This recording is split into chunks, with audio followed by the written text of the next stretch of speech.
అబ్బో ఇక్కడ కేజీ చీరలు కొంటే అర కేజీ చీరలు ఫ్రీ అంట. మంగళ్య షాపింగ్ మాల్ కేజీల్లో సేల్, టన్నుల్లో ఆనందం.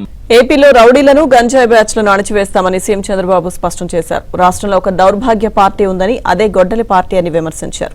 ఇటీవల జగన్ పర్యటనలో రైతుల పంటను తొక్కేశారని ఆగ్రహం వ్యక్తం చేశారు. వైసీపీ కార్యకర్తలు చొక్కాలు విప్పి విన్యాసాలు చేశారని, బైక్లతో ప్రజల్ని ఢీకొట్టారని మండిపడ్డారు. ఒక పార్టీ ఉంది మన రాష్ట్రంలో, దౌర్భాగ్యం ఉందా? గొడ్డలి పార్టీ అనా? గొడ్డలి పార్టీ చేతులు పైకెత్తండి. అందరూ చేతులు పైకెత్తున్నారు. వీళ్ళ రౌడీజ్ ఎట్లుంటుందంటే అక్కడ తాగిచ్చడం మీరు చూసుంటారు. చొక్కాలు ఇప్పేసి రోడ్డు మీద ఎగురుతున్నారు, స్థైర్య విహారం చేస్తున్నారు, రోడ్లు బ్లాక్ చేస్తున్నారు.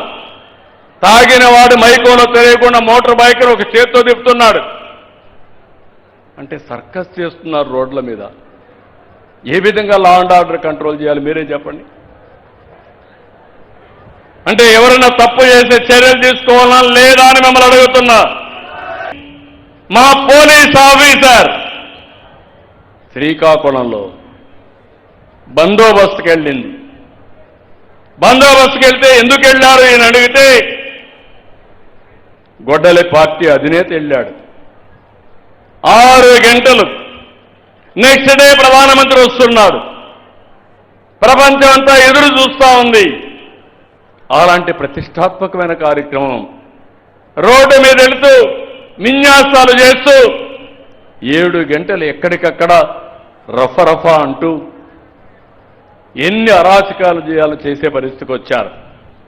కడాన అక్కడ ఒక పోలీస్ ఆఫీసర్ ఉంటే ఆ అమ్మాయిని అందరూ ఇచ్చేసి వాడి మీద చేతులేసి అసభ్యంగా ప్రవర్తించారు. తొక్కి అసభ్యంగా ప్రవర్తించారు. ప్రజలను కాపాడవలసిన పోలీస్ ఆఫీసర్ పైని ఇలాంటి అసభ్య ప్రవర్తన ఉంటే మా ఆడబిడ్డలకు ఎవరు రక్షణ ఇవ్వాలనో మీరే ఒక్కసారి ఆలోచించిన తమ్ముళ్ళు అడుగుతున్నా. ఈరోజు స్కూలుకు పోతే బ్రహ్మాండంగా టీచ్ చేస్తున్నారు. సంవత్సరం అయిన తర్వాత రోడ్డు మీదకి వచ్చి ఏదో ఢిల్లీలో నీట్ పేపరు లీక్ అయింది, ఇక్కడ కూడా లోకేష్ రాజీనామా చేయాలి, ఈ ప్రభుత్వంలో ఏదో జరిగిపోయిందని మాట్లాడుతున్నారు. కడాన నిన్న మీరు చూశారు.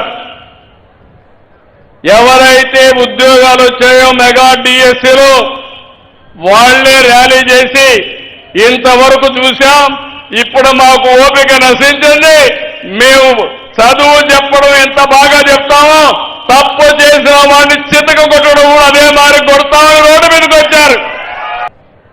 ఇప్పుడు ఈరోజు మళ్ళా ఆందోళన చేస్తారంట, మళ్ళా ర్యాలీలు తీస్తారంట.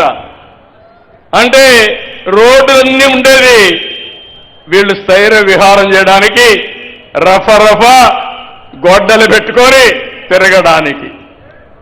అంటే నేను చూస్తూ గమనుండాలి. అవునా కాదా? ఉండాలనా? ఏమమ్మా ఆడబిడ్డలు మీరే చెప్పండి. నేను కానీ చూస్తూ ఉంటే ఈ రాష్ట్రంలో ఎవ్వరికీ రక్షణ ఉండదు. నిద్ర పోనీరు.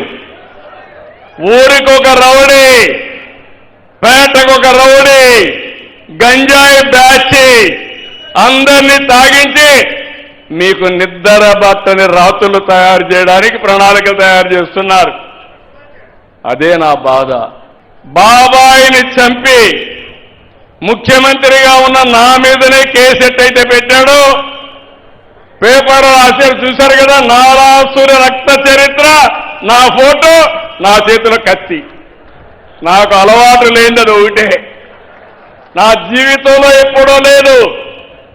రౌడీలకు సింహ స్వప్నంగా ఉంటా, నేను రౌడీజం చేయను. నేనెప్పుడు చెప్తాను, ఎవడైనా హత్య చేస్తే ఎవరైతే పోస్ట్ మార్టానికి కారకులవుతారో వాళ్ళు కూడా పోస్ట్ మార్టంతోనే పోతారని నా సిద్ధాంతం. అది నేను రౌడీజం చేయను. ప్రజలకు ఇబ్బంది కలిగిస్తే మాత్రం వదిలిపెట్టనని మరొకసారి మీ అందరికీ గమనిస్తున్నా. ఈరోజు మిమ్మల్ని అందరినీ చూసిన తర్వాత ఒక తృప్తినిచ్చింది, నాకు ఒక ఆనందాన్ని ఇచ్చింది. సమస్య ఇంతటికి పరిష్కారం కాలేదు. ఇంకా చాలా ఉన్నాయి, చాలా గ్రామాల్లో ఉన్నాయి. నేను కూడా బటన్ నొక్కచ్చు, లేకపోతే పరదాల చాటును రావచ్చు, నేను విమానంలో వచ్చి హెలికాప్టర్లో వస్తే చెట్లు నరికేయచ్చు. మీ సమస్య పరిష్కారం అవుతుందని అడుగుతున్నా. 80 ఏళ్ళైంది స్వాతంత్రం వచ్చి, 80వ స్వాతంత్ర వేడుక జరుపుకుంటున్నాం.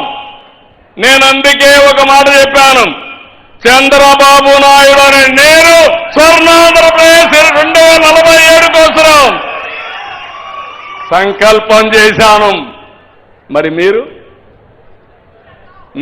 అడుగుతున్నా, ప్రతి ఒక్క వ్యక్తి గుర్తుపెట్టుకోవాలి, అనే నేను మీకు కూడా శక్తి ఉంది. మీరందరూ నేషనల్ డెవలప్మెంట్ లో పార్ట్నర్స్ కావాలి, దేశ అభివృద్ధిలో భాగస్వాములు కావాలి. నేను ఒక పిలిపించాను. ఈసారి 80వ స్వాతంత్ర దినాన్ని ఘనంగా జరుపుకోవాలి. కుడి చేతిలో జాతీయ జెండా, మీ మనసులో నేను అనే సంకల్పం. సిద్ధమా మీరు? తమిళలో మీరు అది మీరు చెయ్యగలిగితే మీరు సంకల్పం చేయండి. మీ సంకల్పానికి సహకారం అందించే బాధ్యత నాది, మాది. అప్పుడు తిరుగులేదు. భారతదేశం వికసిత్ భారత్, ఆంధ్రప్రదేశ్ స్వర్ణాంధ్ర.